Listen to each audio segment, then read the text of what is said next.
Bismillahirrahmanirrahim. Assalamualaikum warahmatullahi wabarakatuh. Pemirsa MTA TV dan Anda saudara pendengar dimanapun berada. Alhamdulillahirrahmanirrahim. Puji syukur kehadirat Allah Subhanahu wa Ta'ala, di mana siang hari ini kembali kita bisa bersua dalam keadaan sehat walafiat, tidak kurang satu apapun juga. Hadir kita di siang hari ini bersama dalam gelaran klinik kita hingga pukul 13, maksud kami hingga pukul 14. Nanti kita gulirkan untuk Anda semuanya. Dan siang hari ini kita akan bahas ataupun kita akan hadirkan Dr. Heri Susanto. Beliau juga selaku Kepala UTD, Unit Transfusi Darah PMI Kabupaten Wonogiri. Kita sapa beliau. Assalamualaikum warahmatullahi wabarakatuh, Dokter. Waalaikumsalam warahmatullahi wabarakatuh. Alhamdulillah, kabar bagaimana? Alhamdulillah sehat. Sehat, walafiat. Alhamdulillah. Dan siang ini akan kita ulik tentang donor darah. Bagaimana, apakah itu donor darah, bagaimana persyaratannya, tujuannya apa, bagaimana impact-nya untuk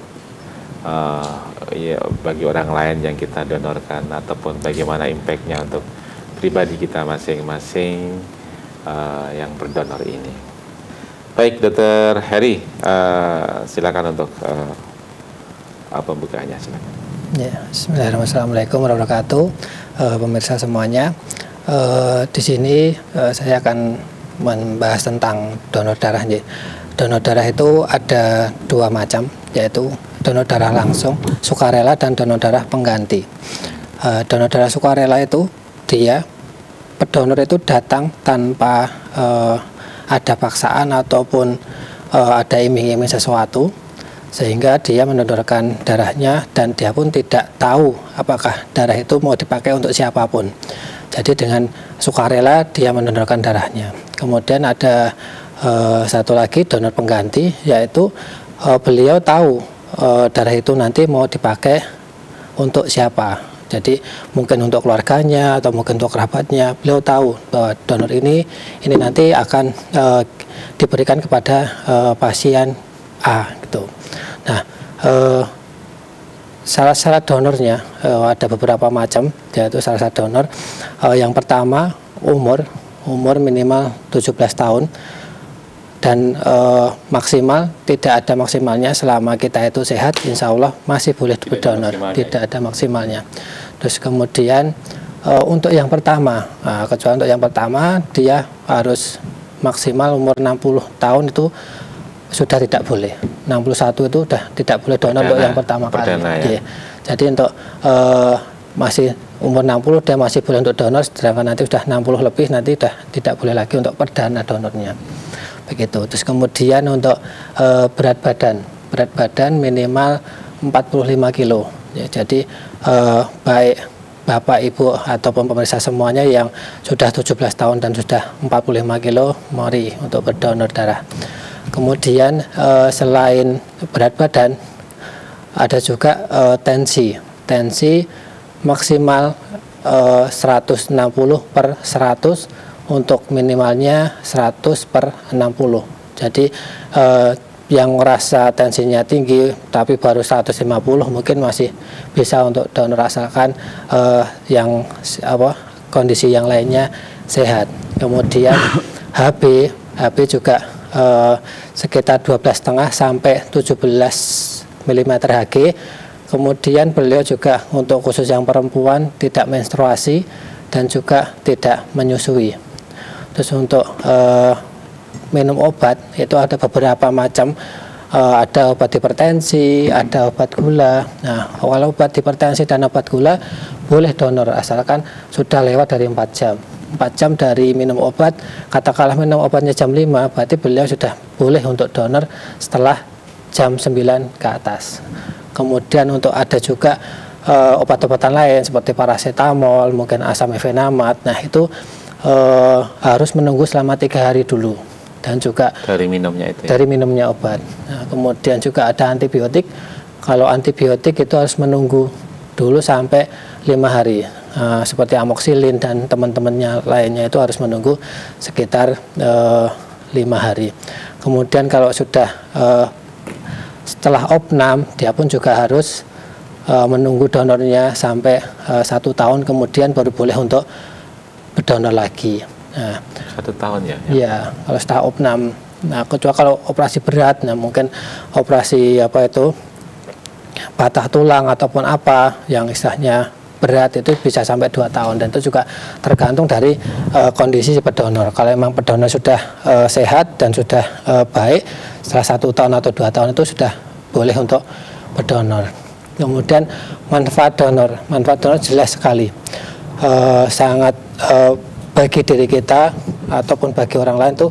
Kalau bagi orang lain jelas itu bisa menyelamatkan, karena 1 tetes darah itu tidak hanya menyelamatkan 1 nyawa, kadang bisa 2 atau 3 nyawa yang terselamatkan, karena di dalam darah itu bisa terpecah, bisa dibagi lagi menjadi beberapa komponen seperti PRC atau red cell atau darah merah, kemudian bisa dibagi plasma, kemudian bisa dibagi ke trombosit. Jadi ada 1 tetes kalau memang dia itu betul-betul bagus, darahnya bisa dibagi menjadi 3, kemudian jadi 1 kali donor dia bisa menyelamatkan 3 orang. Ya. Jadi tidak hanya, biasanya slogannya 1 tetes menyelamatkan 1 nyawa. Sebenarnya tidak hanya 1 nyawa yang diselamatkan, bisa 2 ataupun 3 nyawa yang diselamatkan sekali kita donor. Itu bagi orang yang atau pasien yang membutuhkan itu jelas. Itu kemudian bagi diri kita pribadi banyak sekali. Di lain satu sisi kita secara agama kita juga mendapatkan amal ya. Amal kita, amal ibadah kita, karena kita secara ikhlas mendonorkan darahnya, hanya mengharapkan balasan dari Allah. Mudah-mudahan juga akan mendapat balasan yang lebih dari yang hanya sekedar darah yang kita sumbangkan. Kemudian juga bagi tubuh kita, karena kan sel darah merah kita itu kan selalu diproses. Sel darah merah itu setiap harinya selalu diproses, dan itu juga ada umurnya. Kalau dia tidak terpakai darahnya atau tidak donor, sebenarnya darah itu keluar, tetapi keluar secara mubazir. Jadi umur darah itu sekitar 120 hari. 120 hari di dalam tubuh kita. Jadi sel darah merah dibentuk hari pertama sampai 120 hari kemudian mati kebuang. Nah, kalau kita berdonor itu akan mempercepat atau memperkaya sel-sel darah merah kita yang khususnya sel darah merah yang muda. Jadi sel darah merah kita muda, kemudian terasa di dalam tubuh kita itu akan semakin fresh, akan terlihat seperti lebih muda lagi daripada kita nggak berdonor. Karena kalau nggak berdonor memang secara teori sel darah merah kita tetap terbuang, tetapi tidak ada sel regenerasi sel darah merah yang diproduksi oleh sumsum tulang kita yang harusnya cuma 120 hari, tetapi karena kita berdonor akhirnya sel darah merahnya akan diproduksi lebih cepat lagi, dan sel darah merah kita akan banyak yang muda semuanya, begitu. Itu salah satu manfaatnya. Iya, baik.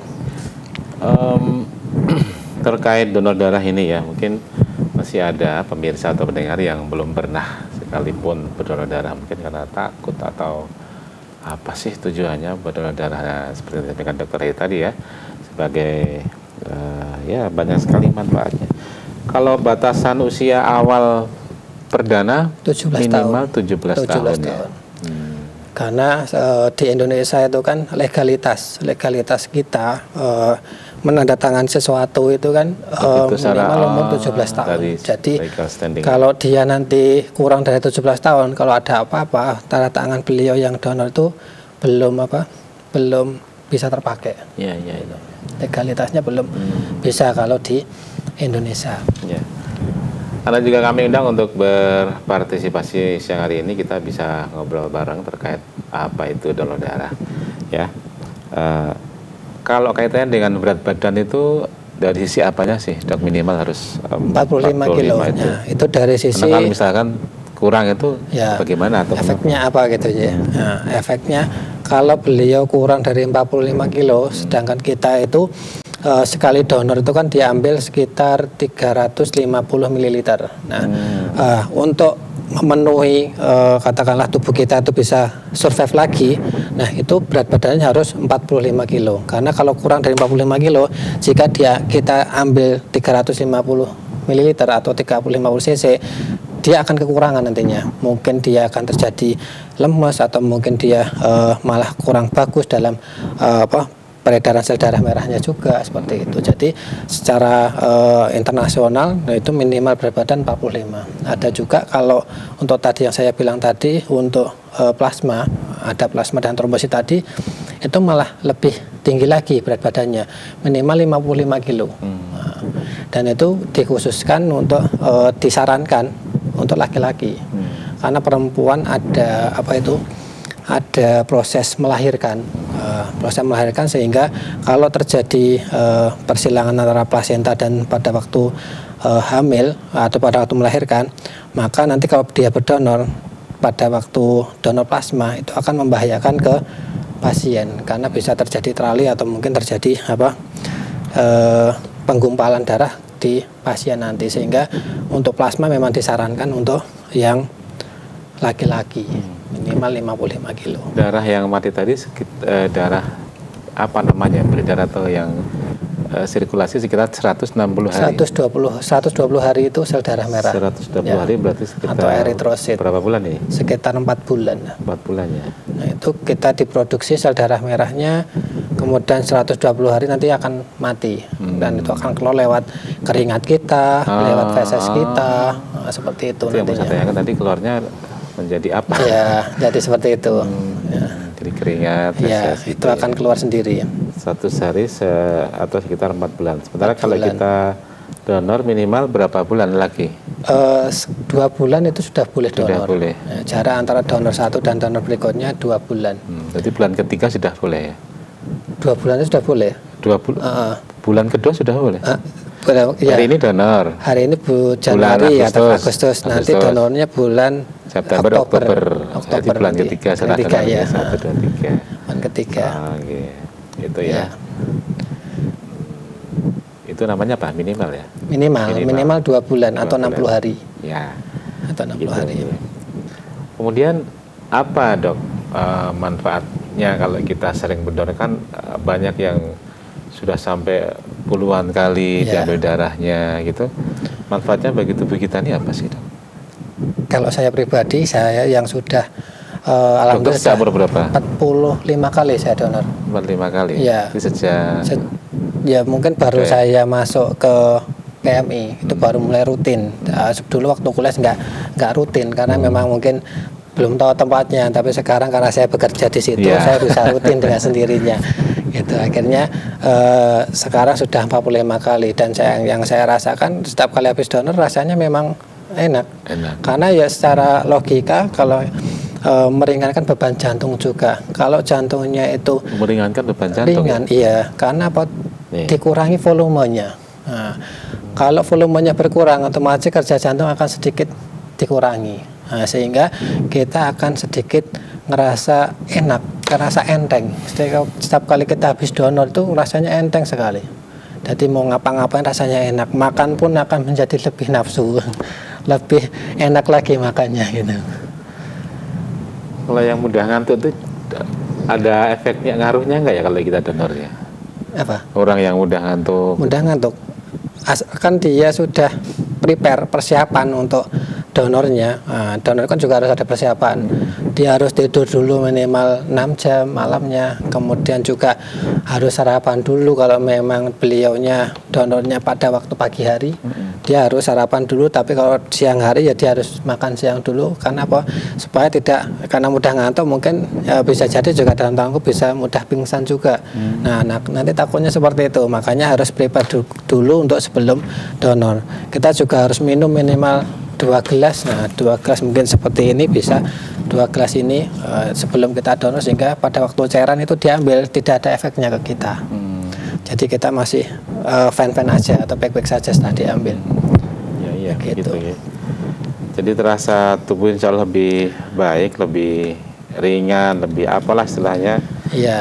Dicas kembali ya. Cas kembali tubuh kita ini. Silakan Anda.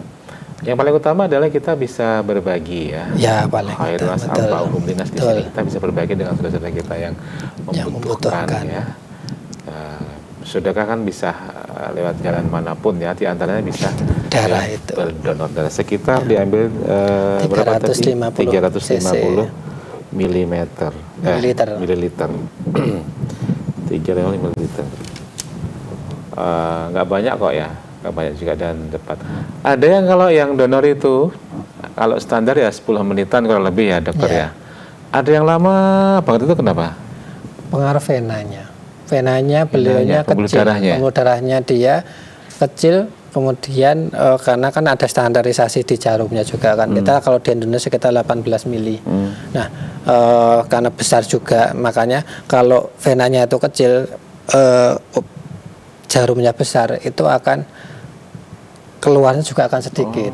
Nah, akan pelan. Nah, contoh kalau kita buka keran, nah, kalau kerannya kita bukanya sedikit, penuhnya ember itu akan lama. Tapi kalau kerannya kita buka penuh, nah, itu akan lebih cepat. Sama juga vena itu, kalau vena itu besar, begitu dicoblos oleh jarum itu nanti akan mengalir cepat sekali. Nah, normalnya itu sekitar 5 menit sampai 10 menit sudah selesai yang donornya. Sampai 20 hampir ya, 30 itu ada. Ada 15 sampai 20 ada itu. Itu bukan karena asupan makanan atau minuman yang biasa dia minum. Katanya kebanyakan kopi atau apa gitu. Nah, itu kalau HB-nya tinggi. Kalau HB-nya tinggi. Tapi biasanya kalau HB 17 paling utama memang bukan karena HB-nya tinggi itu proses kenapa kok lama. Paling sering itu karena venanya kecil. HB-nya tinggi itu nggak ada pengaruh, apalagi dengan kopi tadi. Kalau memang HB-nya masih di bawah 17, itu nggak ada jadi masalah. Tetapi kalau di atas 17 memang itu akan terjadi kekentalan nantinya. Dan itu nanti proses pengobatan nyamuk juga sama dengan donor darah, tetapi darah itu akan dibuang kalau dia sudah di atas 17 HB-nya. Banyak variabel ya. Iya. Jadi info yang kami serap, kami dapatkan kalau kebanyakan kopi kental gitu. Iya, betul. Tapi kalau selama masih di batas di bawah 17 angkanya, HB-nya nggak masalah. Justru kadang yang kurang itu malah kita sarankan untuk ngopi di bawah 12,5. Iya. Jadi ngopi dulu biar nanti naik, atau mungkin makan sayuran yang hijau, makan daging biar HB-nya naik di atas 12,5. Jadi pemirsa dan pendengar, setelah kita datang ke tempat donor darah, mungkin di tempat Anda atau ke PMI atau manapun ada bakti sosial donor darah, itu nanti kita akan ada verifikasi kesehatan ya, dokter ya. Banyak sekali pertanyaan yang harus kita checklist, kita jawab sehingga nanti kita qualified nggak untuk berdonor hari itu begitu. Apa saja itu dok verifikasinya? Di antaranya syaratnya kalau verifikasi untuk awal kita cek beliau berdonornya, yang penting dia tidak punya penyakit jantung, tidak punya penyakit paru, tidak punya penyakit ginjal, itu tidak masalah dia untuk berdonor. Tetapi kalau ada penyakit yang berat itu, penyakit besar lah intinya, itu tidak boleh untuk berdonor. Dan juga nanti setelah donor pun kita juga ada pemeriksaan ulang, ada pemeriksaan di darah itu, ada pemeriksaan 4 macam penyakit yang kita periksa supaya masuk diabetes itu tidak termasuk. Tidak termasuk. Ada 3 yaitu hepatitis B, hepatitis C, sifilis sama HIV. Nah, 4 penyakit ini menular lewat darah. Kalau hepatitis kan tidak menular lewat darah. Jadi kita tidak periksa untuk gula tadi tidak kita periksa. Yang kita periksa 4 macam ini, karena 4 macam ini walaupun nanti kecil virusnya jumlahnya kecil, tapi kalau itu sudah menular ke pasien itu nanti akan berbahaya. Di pasien nanti akan segera pesat sekali untuk pertumbuhannya. Makanya di PMI, di semua PMI kita semuanya wajib memeriksa 4 macam penyakit ini supaya yang tadi niatnya mau menolong pasien tidak menambah penyakit untuk pasien. 4 macam ya, jantung, paru, ginjal, satunya hepatitis ya. Hepatitis. Karena ini bisa menular lewat darah gitu ya. Iya, betul. Oh, begitu. Ya. Jadi nanti kalau kita sudah mengisi data verifikasi kesehatan nanti, apabila nanti kita akan mengetahui hasilnya, Anda lolos ataupun Anda bisa donor atau enggak. Dan apabila nanti ada terdeteksi kita mempunyai sakit apa, penyakit apa, nanti akan malah lebih dini ya dokter ya. Iya, betul. Nanti akan disurati ke alamat yang tertulis Anda sertakan begitu ya. Info konsen tadi. Nanti akan kita telepon ataupun kita surati. Gitu. Ya baik, terima kasih Dokter Heri dan pemirsa, nanti kita akan lanjutkan klinik kita terkait donor darah itu sendiri. Dan jangan kemana-mana, kami tunggu atensi Anda di 6793000 maupun SMS WA di 0811 2553 000. Kita akan kembali setelah yang satu ini.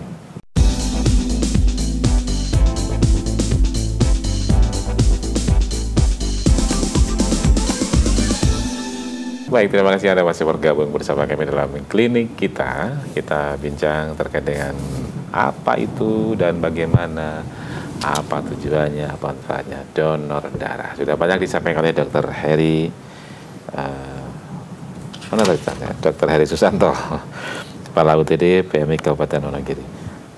Gayung bersambut pula terkait dengan pra-event jelang Silatnas Majelis Tafsir Al-Quran yang keempat. Nanti kita juga akan menggelar donor darah nasional yang akan diselenggarakan pada hari Sabtu 9 September 2023. Jadi kita himbau, kita langsung untuk dipersiapkan diri. Persiapannya apa aja dok ya kalau mau donor ya?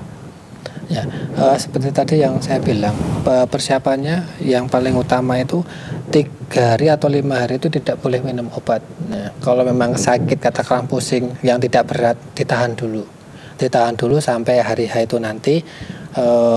Setelah donor, ya. Nah, habis itu baru minum obat. Jadi, kalau September mau diambil, berarti 9, paling enggak tanggal 5 sudah tidak boleh minum obat. Enggak, pengambilan terakhir bulan Juli. Berarti Agustus ini jangan 9. Diambil ya, kalau mau tanggal 9 September mau dipakai itu. Ya. Bulan ini sampai September jangan diambil dulu ya. Dulu. Oh ya. Gitu ya, ya betul ya. Jadi terakhir Juli, artinya bulan Agustus, September sampai tanggal 9. Sampai 9 itu ya jangan diambil dulu untuk darahnya ya. Mungkin sebelum Juli malah sudah terakhir diambil. Ini kan nanggung ya sekarang ya. Nanti kita tunggu sampai tanggal 9 Juli. 9 September 2023 di gedung ataupun di Majelis Tafsir Al-Quran MTA Pusat, Jalan Rangga Warsito nomor 111A Surakarta. Sedangkan di Wonogiri sendiri rangkaian juga digelar ya 9 September. Di mana? Di PM Wonogiri pedonornya itu ada dibagi 3. Ada 3 lokasi. Yang terkait ini rangkaian Silatnas ini. Tanggal 9 itu sebagian yang bagian barat itu masuk ke Jogja atau mana itu Wonosari ya, daerah Wonosari yang Manyaran itu. Terus kemudian yang bagian timur itu masuk ke Pacitan.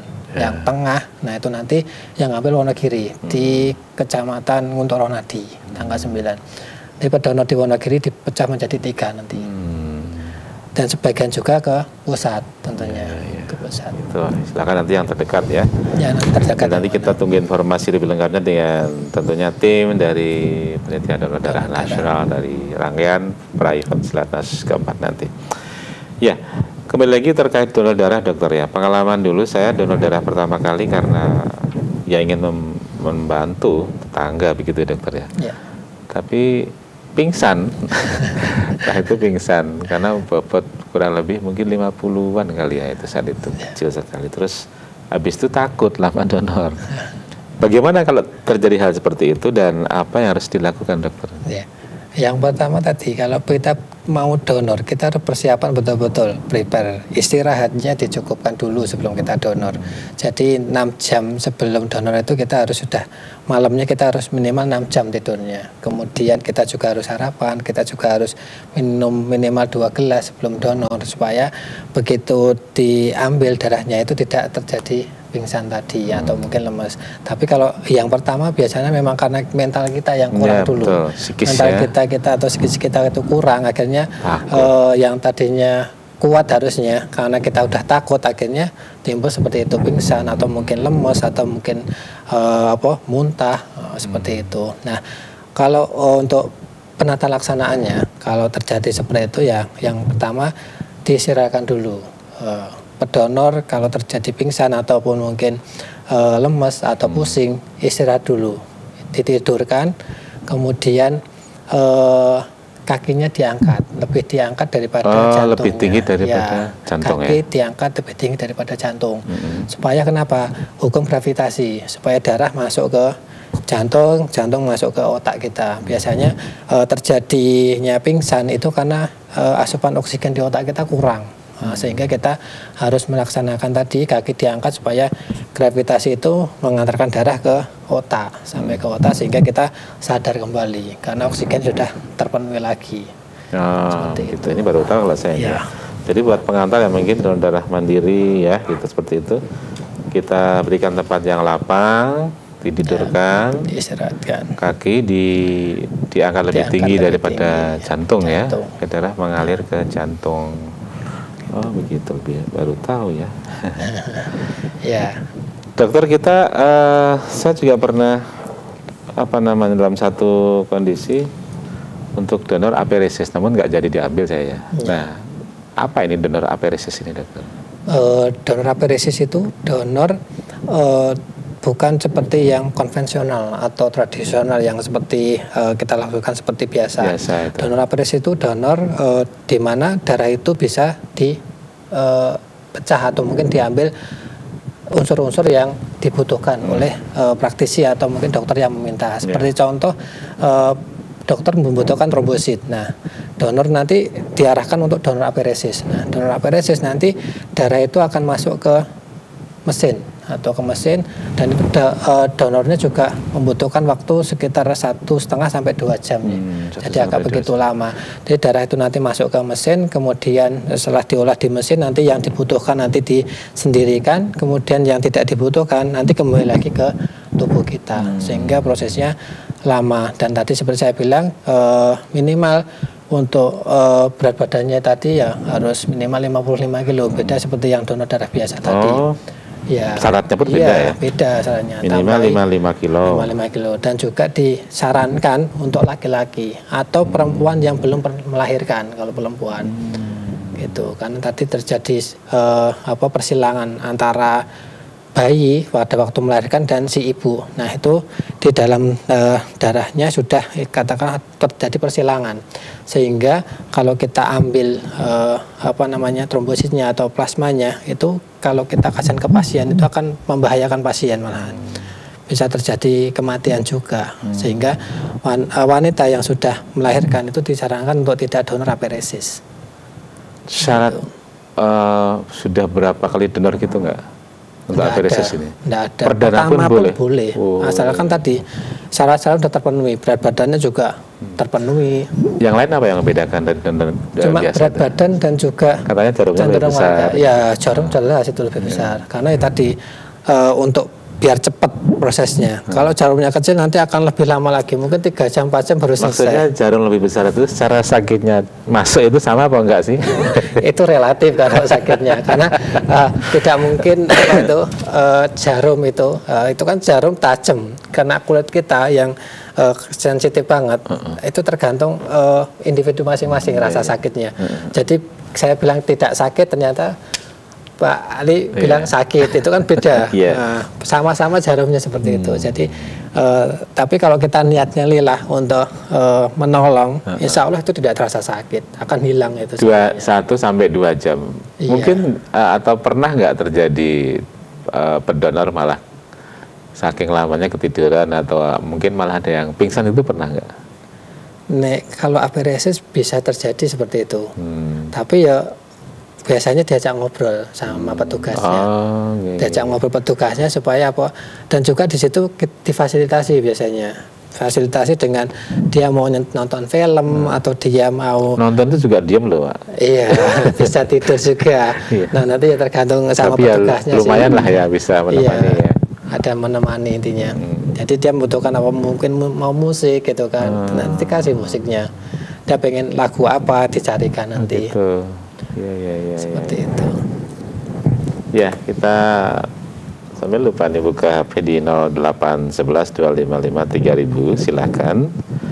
Pemirsa atau pendengar yang ingin bergabung siang hari ini mungkin lebih tahu terkait donor darah seperti ini, seperti yang kita sampaikan ya. Saya ingin tahu kalau aferesis itu untuk pasien dengan sakit tertentu atau bagaimana, Dok? Aferesis itu sebetulnya sama sih, karena sekarang itu ilmunya berkembang sehingga ada proses aferesis tadi. Nah, kalau zaman dulu setiap kali membutuhkan darah pasti ya cuma dikasih darah penuh whole blood itu kan dulu, tapi karena berkembangnya ilmu sehingga bisa dipecah jadi PRC pada cuma sel darah merahnya saja, kemudian bisa dipecah menjadi trombosit, kemudian bisa dipecah eritrosit seperti itu. Nah, itu tergantung si dokter yang menangani si pasien. Nah, biasanya kalau aparesis itu memang lebih spesifik. Nah, kalau yang plasma kayak kasus kebakaran itu kan memang yang dibutuhkan yang plasma seperti itu. Kemudian kasus DBD pasti dia butuhnya trombosit yang besar. Terus kanker itu juga plasma juga yang dibutuhkan. Jadi memang lebih meringankan efek sampingnya kalau sudah dipecah-pecah daripada beliau dikasih darah penuh, itu akan terjadi reaksi yang luar biasa. Bisa mungkin kejang-kejang atau mungkin bisa gatal seluruh tubuh atau mungkin malah bisa meninggal juga gitu. Karena memang kalau meninggalnya karena apa? Karena faktor alergi dia. Alergi. Faktor yang kan banyak sekali di dalam darah itu. Darah itu tidak serta-merta bahwa dikasih darah pasti sesama golongan O itu belum tentu langsung cocok gitu, enggak. Nah, itu ada proses cross-match, pencocokan antara darah pasien dan darah pedonor. Nah, walaupun itu sudah oke pun, sudah match, sudah nggak ada reaksi katakanlah, tapi begitu dimasukkan ke tubuh si pasien itu juga bisa terjadi gatal karena reaksi yang berlebih. Ya kalau sudah parah tidak tertangani bisa jadi meninggal, bisa seperti itu. Tapi memang sekarang sudah ilmu tadi sudah berkembang sehingga sudah dipilah-pilah pengennya apa gitu kan. Jadi tidak semuanya membutuhkan darah langsung darah penuh whole blood itu. Isinya kan macam-macam whole blood itu. Jadi bisa menimbulkan reaksi transfusi yang besar. Tapi kalau sudah dipecah-pecah sesuai kebutuhan, aku butuh cuma trombosit, ya udah trombosit saja masuk. Nah, itu akan reaksinya akan lebih sedikit nantinya. Jadi seperti yang kami siarkan di Radio Persada FM setiap hari pukul 8 itu ada informasi lengkap di antaranya terkait informasi donor darah. Setahu saya dulu kalau info stok darah kan cuman golongan darah A dulu ya, B, C. Berkembangannya ilmu ya akhirnya sekarang jadi ada bagian-bagian atau apa ini, variabel apa ini dok, ini bagian darah itu ternyata banyak ya? Banyak. Ada apa saja? Apa tadi whole blood tadi kan darah penuh.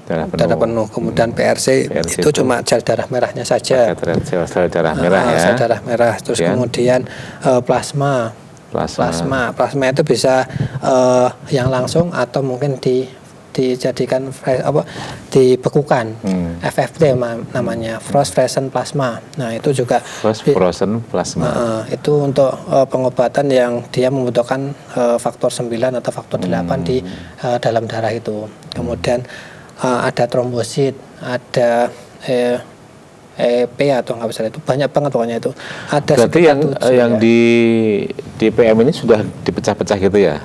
Iya. Jadi kalau butuh darah misalkan trombosit golongan darah A gitu tinggal ambil atau bagaimana? Kita ambil, kita cocokkan dulu. Nah, kita cross-match kan, kita cocokkan darah pasien dan darah pendonor. Oke, kita kasihkan nanti darahnya. Maksudnya tinggal seperti itu. Oh begitu ya. Nah ini pertanyaan dari banyak warga ataupun pemirsa pendengar. Jadi misalkan keluarga butuh pasien ya butuh darah, kemudian ada cocokan golongan darah, kemudian berangkat ke PMI, kita dengan darah kita sendiri, tapi juga ada terkena biaya untuk pengambilan darah ini, bagaimana ini dokter? Ya, sebetulnya itu biaya bukan bukan kita menjual darah sih, tidak PMI itu, tetapi itu biaya untuk mengolah darah sehingga darah yang dikasihkan dari walaupun beliaunya keluarga ataupun orang lain. Nah kalau keluarga ini kan jadi masuknya ke donor pengganti, sehingga dia tahu bahwa darah ini nanti akan diberikan ke keluarga beliau gitu kan. Nah tetapi sama untuk biayanya semuanya, biaya pengolahannya itu sama walaupun dia donor dari keluarga ataupun dari orang lain, itu sama biayanya karena di situ ada kantong darah, ada pemeriksaan tadi, screening tadi untuk memeriksa hepatitis B, hepatitis C, sifilis, HIV tadi yang harus kita periksa sebelum masuk ke pasien. Kemudian ada crossmed untuk pencocokan. Nah, itu semuanya membutuhkan biaya. Nah, kalau itu nanti tidak ada biayanya, nanti darah itu kan tidak berkualitas akhirnya.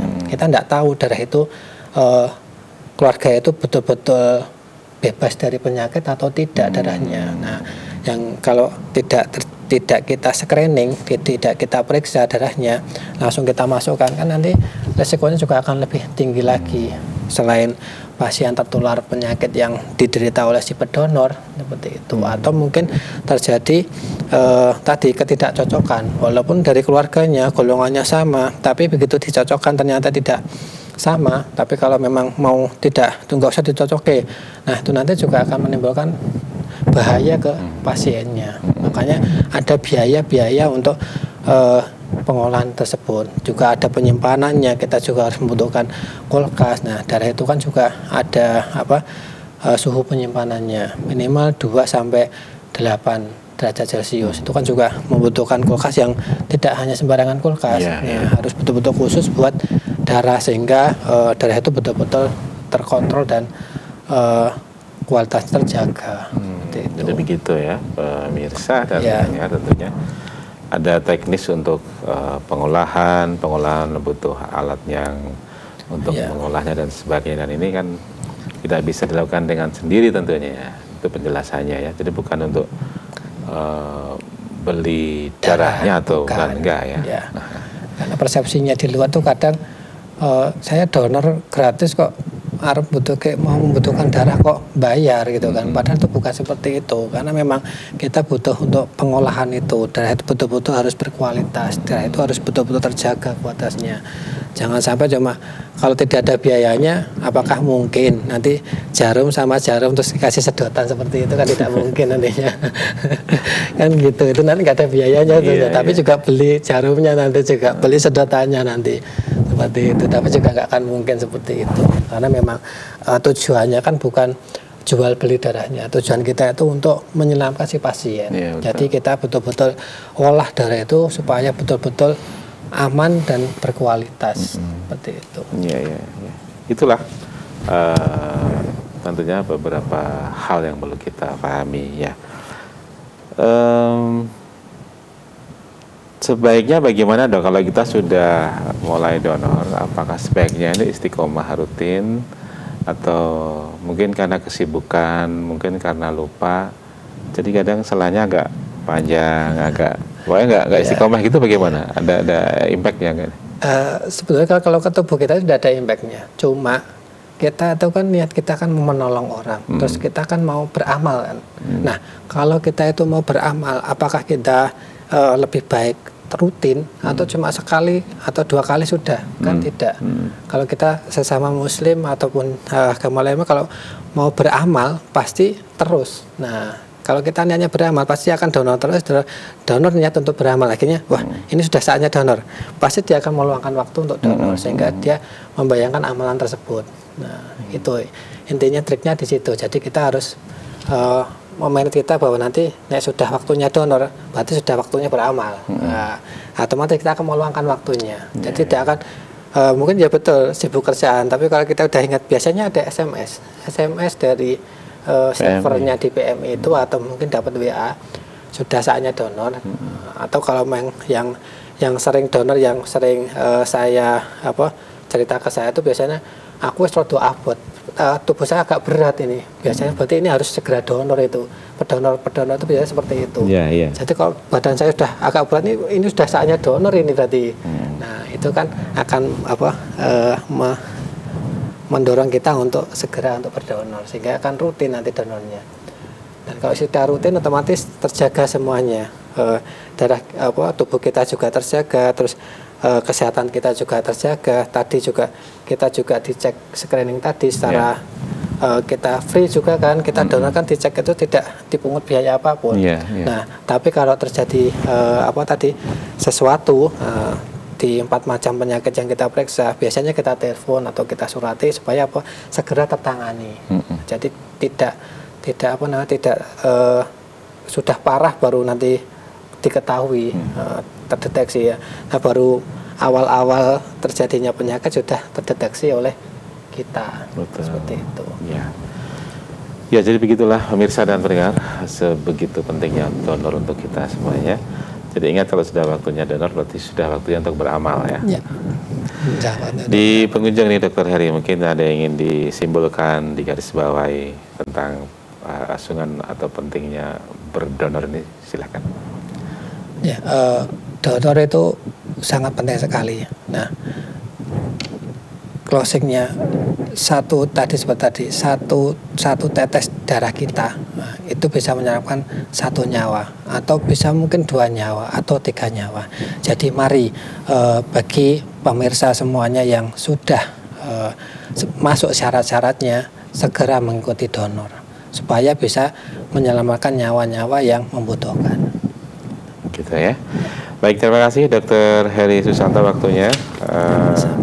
Insya Allah sangat bermanfaat bagi pemirsa dan pendengar kaitannya dengan asungan sosialisasi terkait donor darah, dan juga yang Juni terakhir atau sebelumnya, mulai hari ini, bulan ini sampai September ditahan dulu ya, dijaga kondisi sehingga nanti pada 9 September kita bisa berpartisipasi untuk menyukseskan pra-event Silatnas keempat, yaitu donor darah nasional di Majelis Tafsir Al-Quran. Dokter, terima kasih, insya Allah kita bersua di lain kesempatan. Assalamualaikum warahmatullahi wabarakatuh. Waalaikumsalam warahmatullahi wabarakatuh. Dan tentunya pemirsa, sampai di sini gelaran klinik kita menemani Anda. Saya Ali Rahman dan kerabat kerja pamit. Terima kasih. Assalamualaikum warahmatullahi wabarakatuh.